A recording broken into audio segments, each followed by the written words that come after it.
Buenas tardes.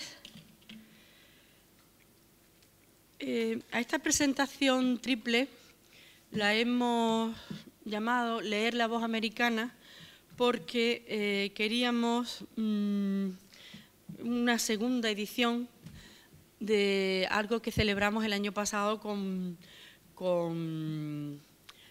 bastante cariño. Fue un ciclo que nos propuso el profesor Mark Aldrich de Dickinson College y que con el Centro del 27 pues, se ocupó de estudiar a los poetas, a 4 poetas norteamericanos y en su relación y en su recepción en la poesía española. Entre los poetas españoles acudieron profesores, acudieron traductores y este año casi sin querer se ha convocado él solo esta segunda jornada, Leer la voz americana, con 3 poetas, pero de la otra América. Tenemos a Eduardo Chirinos, que es el ganador del premio de Poesía Generación del 27 del año pasado. Tenemos el libro de Omar Pimienta, Escribo desde aquí, que es el ganador del premio Emilio Prados.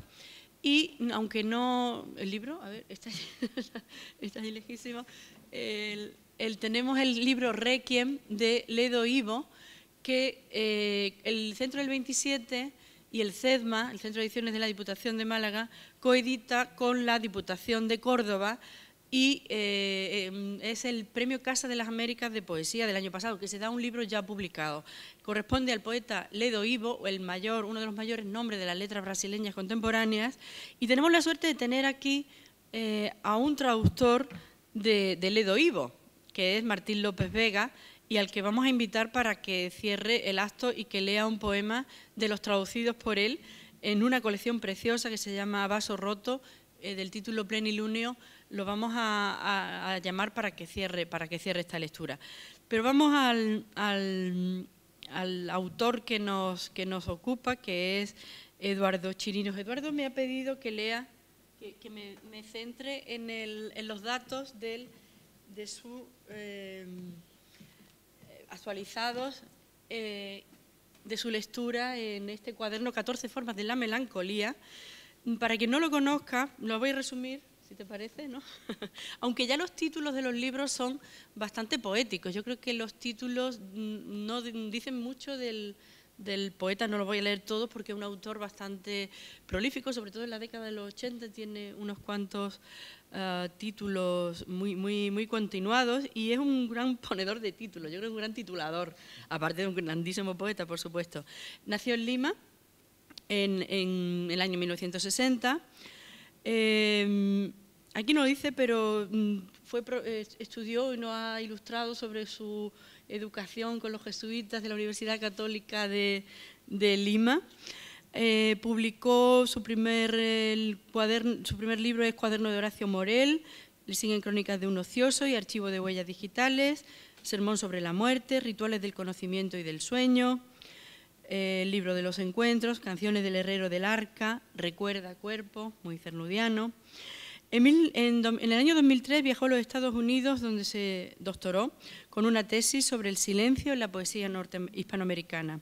Desde entonces ha residido en diversas ciudades norteamericanas y ahora es profesor, se desempeña, como dicen allí, se desempeña como profesor de la Universidad de Missoula, en el estado de Montana.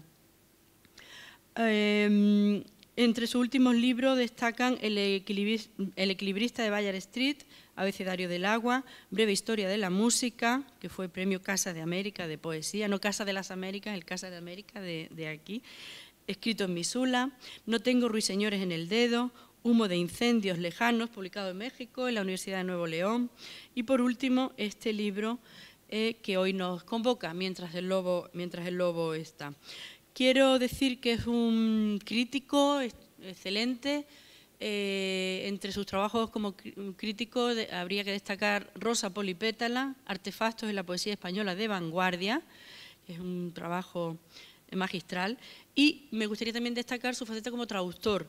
Él en el almuerzo reconocía que traducía lo que le gustaba, cosa que es la mejor garantía para acercarse a las traducciones de un poeta. Cuando un poeta encuentra afinidad y no traduce por obligación, pues estamos ante una garantía de bondad y de calidad. Ha traducido a Marek Strand, a una poeta interesantísima, Louise Gluck, que con una traducción, el libro se titula El iris salvaje, la recomiendo, está en pretextos, y está trabajando sobre un poeta de origen filipino y afincado en Estados Unidos, con un nombre españolísimo, José García Villa, que creo que aparecerá pronto también en pretextos, ¿no?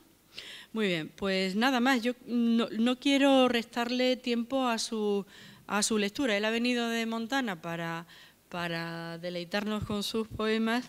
Solamente decir que cuando se le dio el premio pensamos que la poética de Eduardo Chirinos es muy original, muy particular, muy personal. Sabe encontrar en argumentos aparentemente cotidianos un ángulo misterioso, un ángulo especial, ilumina fragmentos de la realidad que otros no saben ver, que no sabemos notar, y creo que lo vamos a percibir en su lectura. Nada más, les dejo con Eduardo Chirinos.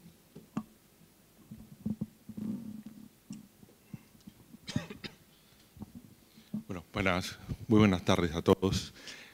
Yo antes de la lectura quisiera agradecer al Centro Cultural Generación del 27 y en particular a mis amigos Aurora, Luque y a José Antonio Mesa por su amistad, por su cariño, por la enorme paciencia que han tenido conmigo a lo largo de todo este tiempo. Yo además estoy súper contento de estar aquí con ustedes para compartir una lectura de unos poemas. Siempre he pensado que todos los poetas estamos solos cuando escribimos los poemas, estamos solos cuando los publicamos, los poemas se van en los libros, van siendo leídos por personas a las que conocemos o las que conocemos después a partir de los poemas.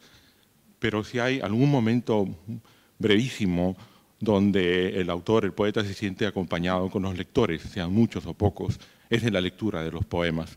No son momentos muy breves de comunión, porque no usar esa palabra, de comunión y de felicidad. Mientras el lobo está, quisiera empezar leyendo el poema que le da el título al libro, Mientras el lobo está.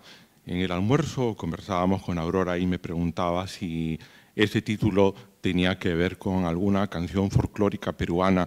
En realidad creo que es una canción folclórica muy antigua, a lo mejor de origen español o francés, no lo sé, pero he visto que también hay versiones en inglés de una ronda infantil. No juguemos en el bosque mientras el lobo está. He visto que hay unas versiones donde dicen más lógicamente juguemos en el bosque mientras el lobo no está. En el Perú, para respetar la rima y el cómputo silábico, el lobo tiene que estar, lo cual me pareció siempre muy curioso. La idea de un juego infantil que nos ofrece la paradoja de que solo sea posible mientras exista la amenaza de muerte, la amenaza del lobo, ¿no? Porque se le pregunta a un lobo, lobo, ¿qué estás haciendo? Me estoy lavando los dientes, hasta que hay un momento en que el lobo reacciona y persigue a los niños y los atrapa, ¿no? Bien, este poema en realidad tiene que ver con mi padre. No voy a contar la historia, siempre trato de que las cuestiones personales estén al margen, pero que se manifiesten en los poemas también. Lo que se voy a contar es algo muy curioso que tiene que ver con la geografía distrital de Lima. En Lima hay una calle muy larga que comunica dos distritos, un distrito que se llama San Miguel y otro distrito que se llama Magdalena. Son dos distritos costeros. Y esa calle, para mí, siempre me ha generado un poco de, no sé si llamarlo temor, resquemor, un poquito de ansiedad, porque es una calle larga a cuyo flanco derecho hay un muro blanco muy largo que resguarda nada menos que el puericultorio, que es el lado que está al lado del mar. Detrás de ese muro blanco están pues, los huérfanos, se llama el puericultorio Pérez Araníbar. Pero ese muro blanco que está a la izquierda tiene a la derecha y exactamente al frente, haciendo una gran paralela larga, otro muro blanco. donde no están los huérfanos, sino más bien los locos, ¿no? Es el manicomio. Entonces, claro, cuando uno se encarreta en esa calle larga, tiene a un lado los huérfanos y al otro lado los locos. Es una calle muy larga que se empecina en ser algo así como la metáfora de mi país, ¿no? Como si fueran dos opciones, o la locura o la orfandad. Bueno, este poema tiene que ver con mi padre, tiene que ver con esa calle y tiene que ver con la canción infantil, Mientras el lobo está. Junto a la blanca pared que separa el mundo de los locos del mundo de los cuerdos, corre una avenida. Y al frente, otra pared, también blanca, que separa a los huérfanos del mundo de los que se criaron con papá y mamá. Siempre supe cuál era mi mundo, pero al recorrer esa avenida, pienso en la fragilidad de esa separación, por lo demás tan metafórica. Mi padre murió hace 7 años, pero el recuerdo todavía me persigue. Todo por un comentario casual de mi madre. Nunca supe cuál era su mundo. No sé si podría describirlo. La extraña arquitectura Art Nouveau, pabellones elegantes comidos por la niebla, jardines raquíticos con sabor a sal, los niños a un lado, las niñas a otro, y el invisible mar reventando en el desfiladero. Detrás de una columna veo a un niño. No se anima a acercarse, solo aprieta los puños y mira jugar a la ronda mientras el lobo está.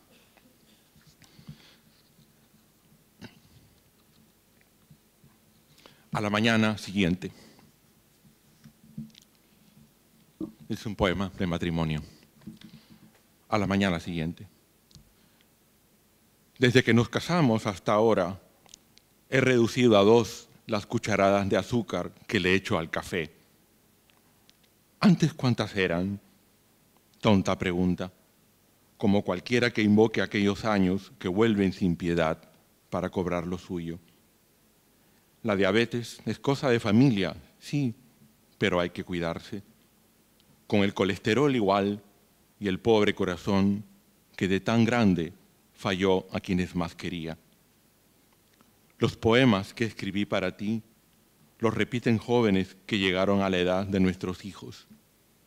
Los colores que antaño daban forma a los crepúsculos sirven ahora para identificar pastillas, las marcas imborrables que nos deja el tiempo. Por suerte, las mañanas insisten en el gozo de mostrarte.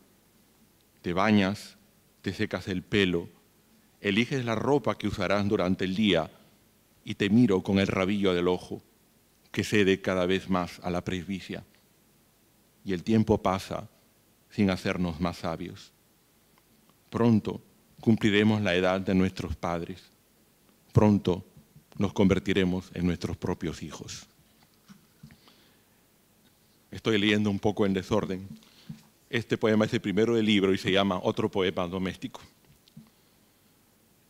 Es un poema sobre el acto de escribir poemas.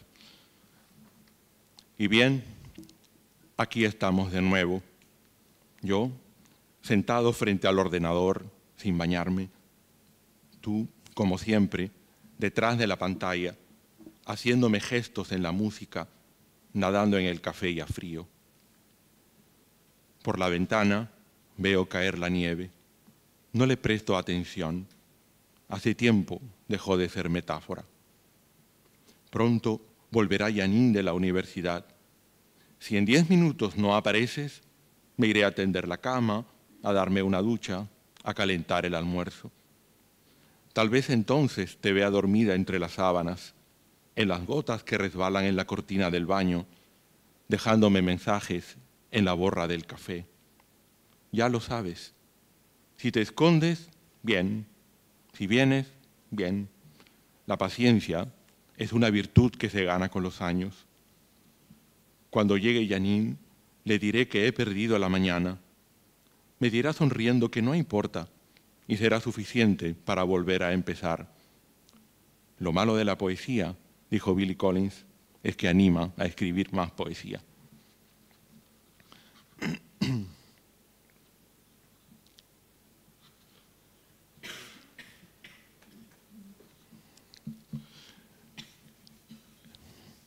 Me hace mucha ilusión la idea de leer poemas que de alguna manera establecen un vínculo con los poemas y los poetas que yo quiero.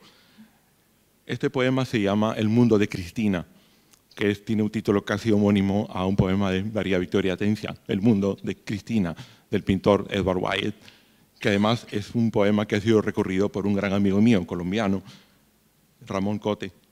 Y este poema, en realidad, hablo de esa pintura para hablar de una estudiante que se llamaba Cristina, una estudiante brillante que tuve, que desapareció en circunstancias para mí particularmente muy, muy dolorosas. El mundo de Cristina. Seguramente recuerdan la pintura. Un paisaje rural pintado sobriamente. En el borde superior, una colina separa el verde amarillento del azul atardecer. A la izquierda, el granero. Hay cuervos sobrevolando el granero. A la derecha, la lenta casa inalcanzable. Y Cristina, apoyada en la hierba, con su falda rosa, el pelo ligeramente despeinado. Así la dejó el pintor, arrastrándose en el aire, los brazos delgadísimos, de espaldas a nosotros. La que yo conocí tenía pelo negro y era hermosa, una muchacha brillante y divertida, ajena a la parálisis, al oscuro dominio del miedo y la tristeza. ¿Qué sabemos nosotros del mundo de Cristina? Un día se fue sin decir nada. Tenía el pelo ligeramente despeinado. Era otoño, hacía un poco de viento. Quiero ya, para ir terminando, leer un par de poemas más para que el acto continúe. El poema más lindo del mundo. Este título, El poema más lindo del mundo, tiene que ver con una circunstancia curiosa. Una vez, hace tal vez un medio año, encontré que un poema mío, muy viejo, escrito cuando yo era muy joven, apareció colgado en la red y estaba dedicado por un chico a su novia. Y la novia le contestaba en la página: ese poema que me has mandado es el poema más lindo del mundo. Me hizo mucha gracia el hecho de que ese poema pueda ser usado por una persona para conquistar a su novia, cuando en el momento en que yo lo escribí no pude conquistar a la chica a quien fue dedicado ese poema. La única gloria de ese pobre poema fue que apareciera en la 4ª página del libro. Y poco a poco fui descubriendo, contando esa historia, que muchos poetas amigos me decían: sí, yo conquisté a mi novia con ese poeta, me imagino que a ti te habrá ido muy bien. Yo agachaba la cabeza y decía: sí, muy bien. La realidad es otra, como cualquier poeta lo sabe. El poema más lindo del mundo. A los 19 años escribí el poema más lindo del mundo. Yo era muy joven, no tenía cómo darme cuenta, ni siquiera recuerdo cómo lo escribí. Si en Lima hubiera tempestades, una tempestad hubiera dictado sus palabras. Si lloviera, una lluvia silenciosa hubiera borrado cada uno de sus versos. Pero en Lima, la meteorología no ayuda. Tendré que conformarme con una tarde doméstica y un clima que no sabe distinguir otoños de veranos. A que recuerdo muy bien es a la chica. Se lo regalé una noche y ella, sin decir nada, se lo guardó en su bolso. Si lo leyó alguna vez, jamás lo supe. Hasta llegó a no importarme su desdén. Total, me dije, por ella escribí el poema más lindo del mundo. Así dicen los más jóvenes, los que han conquistado a sus novias leyendo ese poema. A mí también me gusta. A veces, por las noches, se lo leo a mi mujer. A ella le sorprende que no lo sepa de memoria. Y ya, para terminar, el último poema del libro, El día en que perdimos a Plutón. El pobre Plutón sufrió una defenestración muy grande. Cuando yo estudié geografía en la escuela, Plutón era el 9º planeta. Los planetas, igual que las musas, eran 9.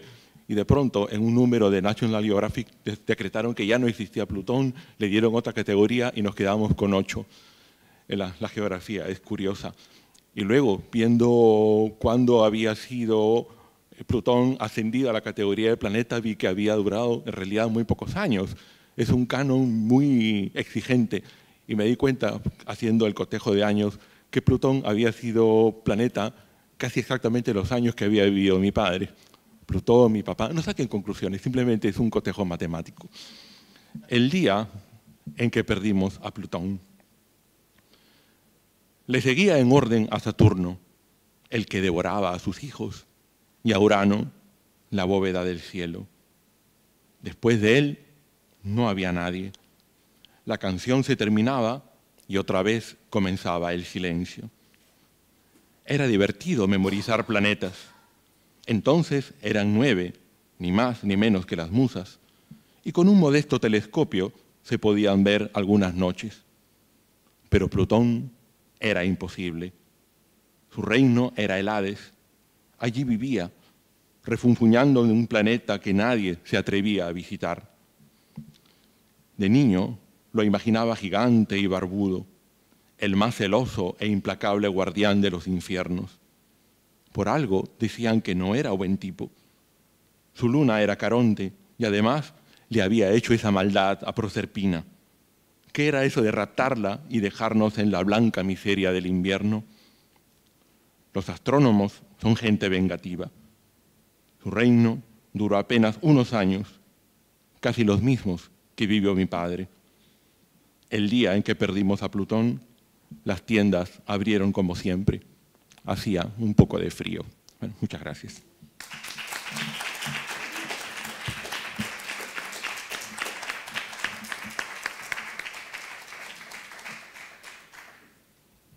¿Se escucha? Vamos a usar este de aquí, creo que está. Venga, más fácil.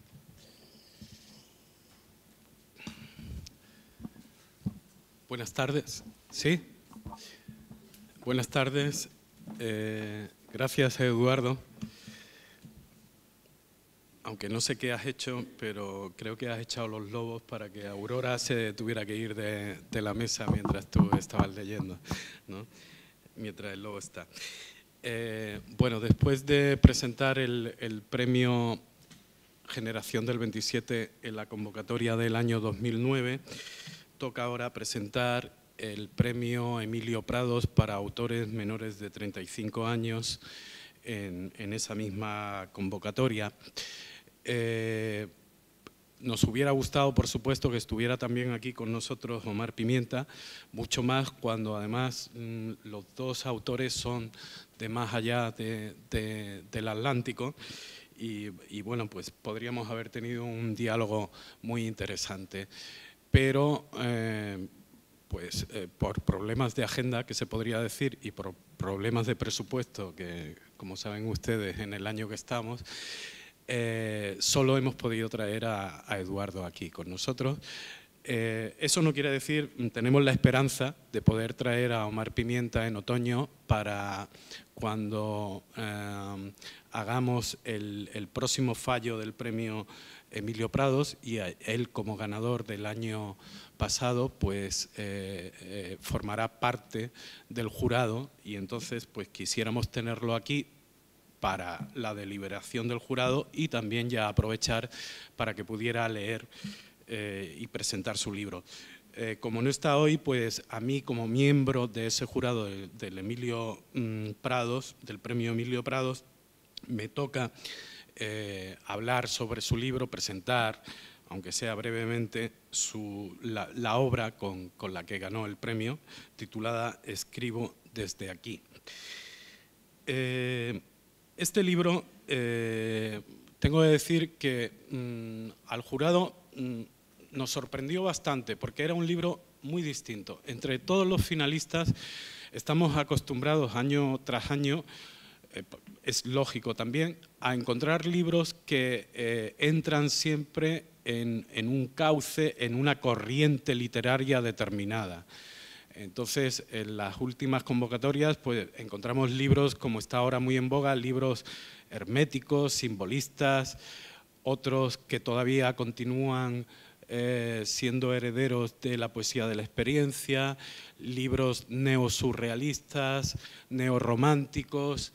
Y este era un libro muy diferente, que no se parecía a ningún otro finalista y supongo que a ninguno de los cerca de 80 libros que se habían presentado al premio, y que el prejurado había elegido ya por eso, porque le resultaba un libro insólito.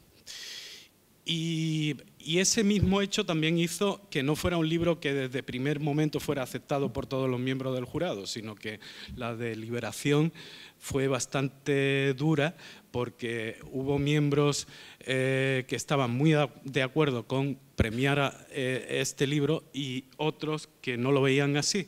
Por lo que digo, porque era un libro muy, muy diferente. Si tuviéramos que buscarle un hermanamiento, emparentarlo con algún otro libro, a mí desde entonces, desde que lo leí para el premio, se me ocurre que es un libro, no por el lenguaje, pero sí por el planteamiento, que está unido o que está en la corriente, en lo que digamos, en el planteamiento, en el argumento, unido a La casa encendida de Luis Rosales. Efectivamente, Luis Rosales con La casa encendida trata de recuperar la memoria familiar, de salvar a través de la palabra poética un mundo querido, que es el mundo más íntimo, el mundo del hogar, el mundo de la familia.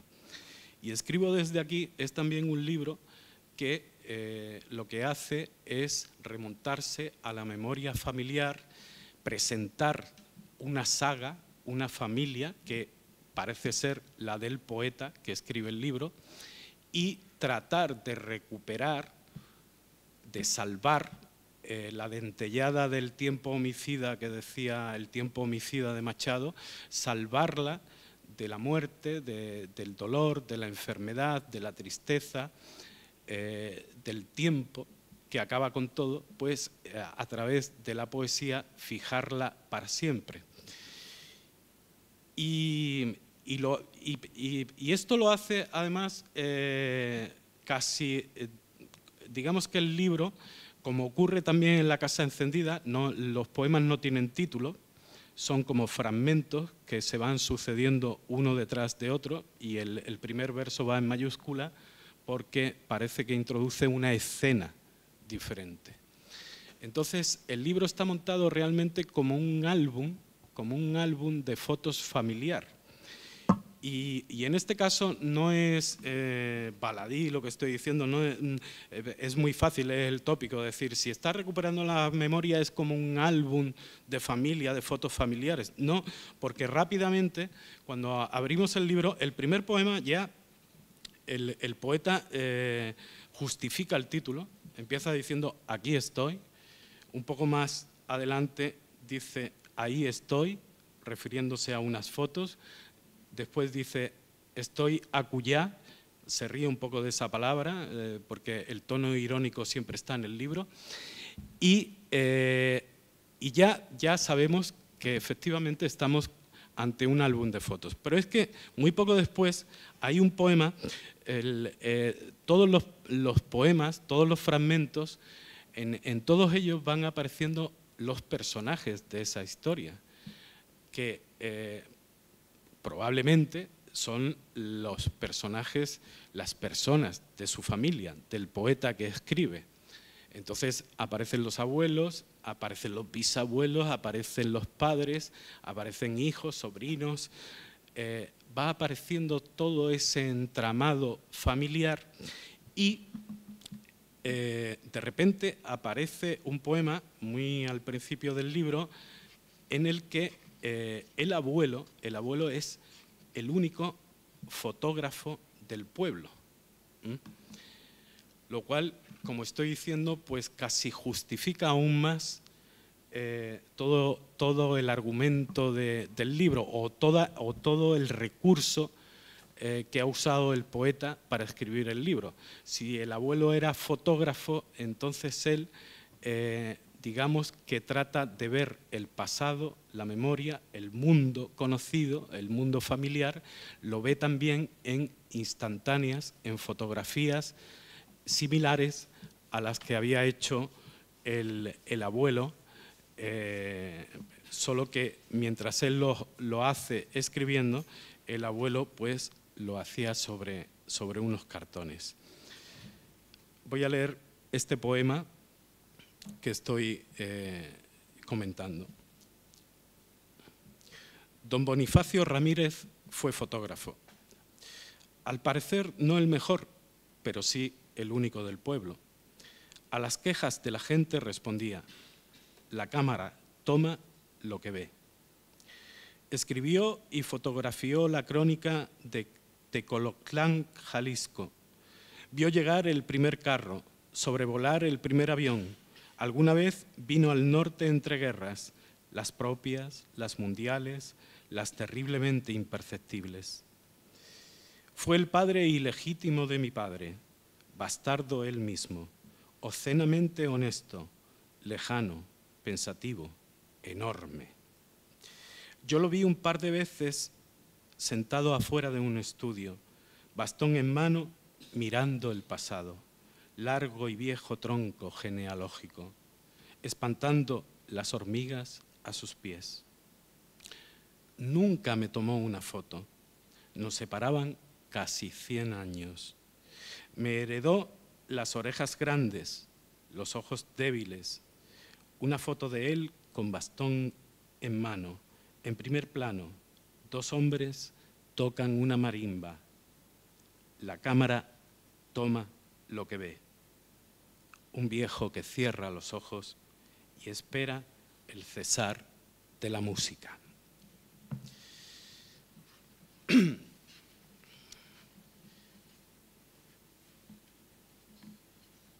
Entonces, como digo, a través del libro hay una especie de radiografía sentimental de todas las historias que acumula la historia de esa familia. Sin embargo, recuerdo perfectamente que el jurado lo que nos gustó mucho en el libro fue que, siendo un libro que llega directamente a la emoción y que pretende llegar directamente al corazón, sin embargo, la presentación de todos esos personajes y de esa historia está hecha como desde un fotógrafo tan profesional que lo hace de una manera muy, muy imparcial, que no se implica nunca en las historias que está presentando. Claro, o sea, digamos que no juega con trampa para el lector. Él va presentando a esos miembros familiares y podemos ir viendo ahí desde la soledad, desde la tristeza, desde el agobio por la enfermedad, hasta podemos ver incluso lo que hoy pues vemos, los maltratos que infringe su abuelo a su abuela. Pero él nunca está juzgando. Es un narrador, un poeta narrador, que no juzga, sino que simplemente presenta la historia. Voy a leer un poema que tenía señalado porque me parece un muy buen poema, pero que estos azares han hecho que por ejemplo, el año pasado el premio Generación del 27 lo ganara un hispanoamericano y el premio Emilio Prados también lo ganara, en este caso un peruano y un mexicano. Otro azar fue que hasta ahora el Generación del 27 lo había ganado Gioconda Belli, había sido la única autora de Más allá del Atlántico que había ganado el premio y ahora lo ganaste tú. Y en el Emilio Prados el primer ganador también fue un cubano y también era de apellido Pimienta, Alexis Díaz Pimienta. Es una curiosidad, ¿no? Y tú has comentado antes y has leído algo sobre la diabetes, ¿eh? Y aquí hay un poema que habla de eso, de la enfermedad, un poema muy, muy cruel, muy duro, que voy a leer en la 41. Don Marcos es un viejo muy dulce, un diabético que se pincha la yema de cualquiera de sus dedos completos para saber qué tanta azúcar trae en la sangre, qué tanto es esta sangre miel. Se acabaron las galletas, el pan dulce, el café de olla. Ahora hay que medir los carbohidratos, preocuparse por los moretes en las piernas, día y noche las pastillas, el diario pinchazo es solo el recordatorio. Hay que hacerse a la idea de ir perdiendo poco a poco la vista, de caminar con dificultad por estas calles, por la casa que conoce de memoria y lo traiciona. Don Marcos dice que quiere que lo incineren cuando muera, que las cenizas las avienten por ahí, por donde sea. El Laguana le dice que no serían cenizas, sino garrapiñados. Don Marcos le mienta a la madre a carcajadas. Don Marcos, con 250 miligramos de azúcar en la sangre, dice que lo mejor sería morirse. Tememos que se lo lleven las hormigas. Bien, y además este libro, escribo desde aquí, es un libro de frontera. Es un libro fronterizo, es un libro que refleja muy bien, creo yo, la vida de frontera, la vida en el aire, en distancia, en la que el autor es de Tijuana y entonces toda la historia familiar se debate entre la vida en México, la pobreza, el dolor, la enfermedad y un futuro posiblemente mejor al otro lado de la frontera, todo lo que puede prometer un país supuestamente rico como Estados Unidos. Y ya sabemos, por lo menos por los documentales de televisión, que siempre vivir al lado de una frontera significa, desgraciadamente, pues algo bastante negativo. Significa violencia, significa heroína, significa torturas, significan persecuciones.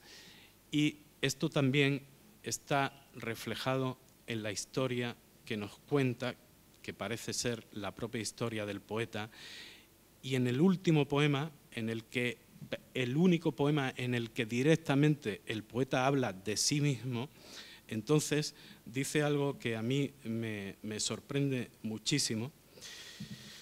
Creo que refleja muy bien pues, eso que he dicho, de que el libro es un libro fronterizo.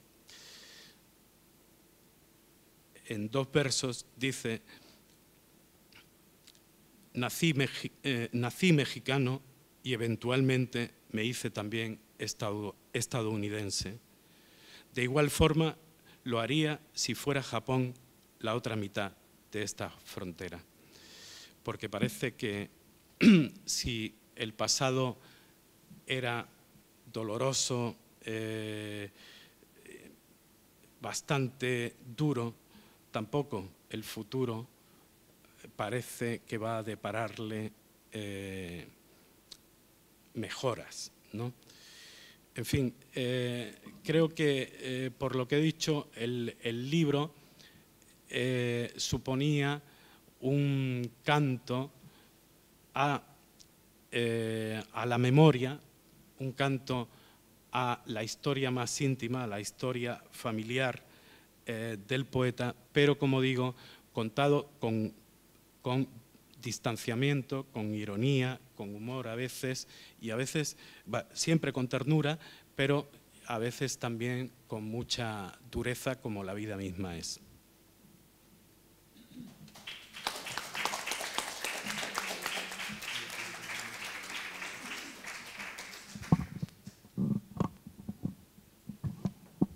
Bueno, pues ahora invitamos a subir a Martín López Vega, traductor de Ledo Ivo, para que cierre esta presentación de libros americanos con una traducción suya Le voy a pedir que lea el poema Plenilunio, hoy que la luna ya está un poco menguante, pero si miran esta noche al cielo seguro que recuerdan este poema. Y que quizá habría que pedirle que leyera, que dijera por qué Ledo Ivo está tan de moda ahora, y tan traducido y tan vigente.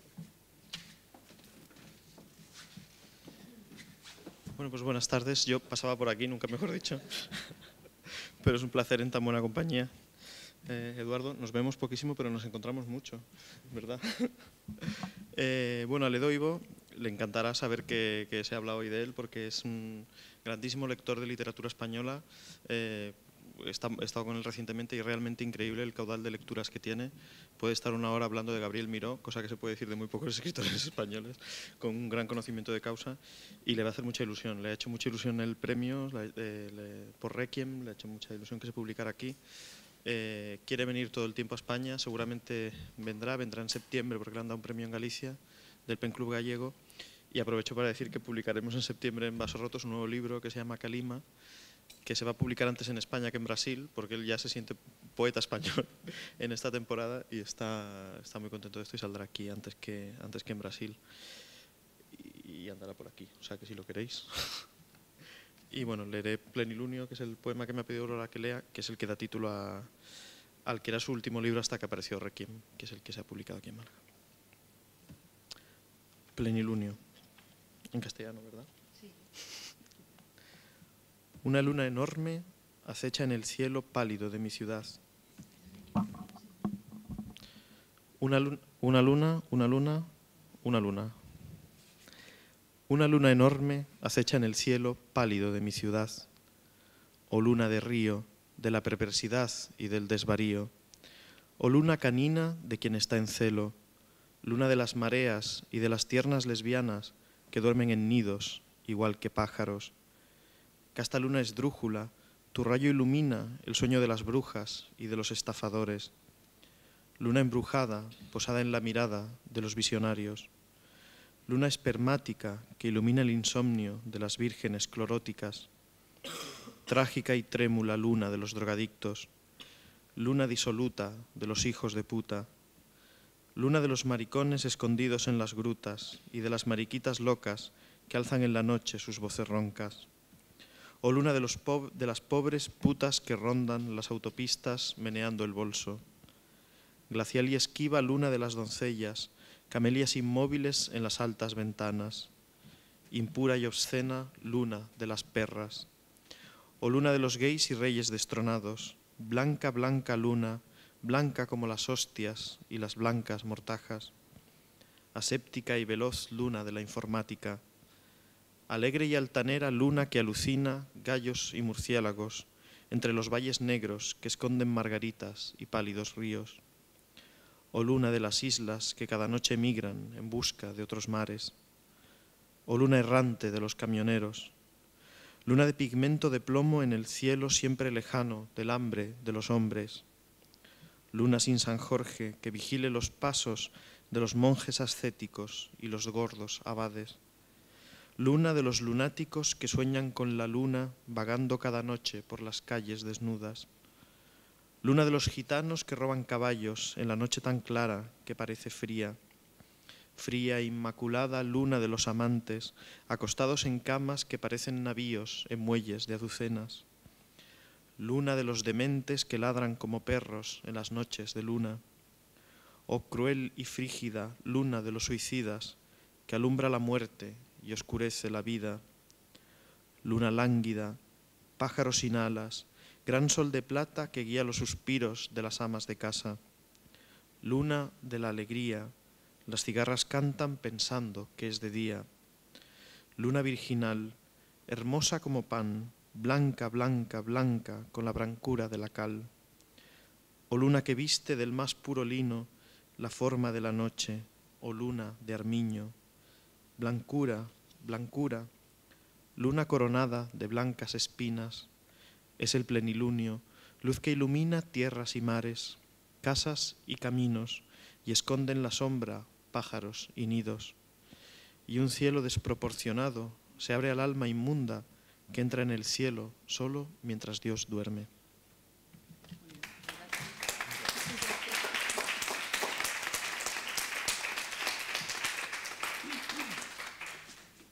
Bueno, pues nada más, gracias por estar aquí en un día tan veraniego, de dejarse, pues eso, invitar a esta lectura, y gracias a Eduardo por venir de tan lejos, y nos vemos mañana. Mañana también tenemos otra presentación, La Dolce Vita, una antología de poesía y cine, en la terraza del Hotel Molina Lario a las 10 de la noche.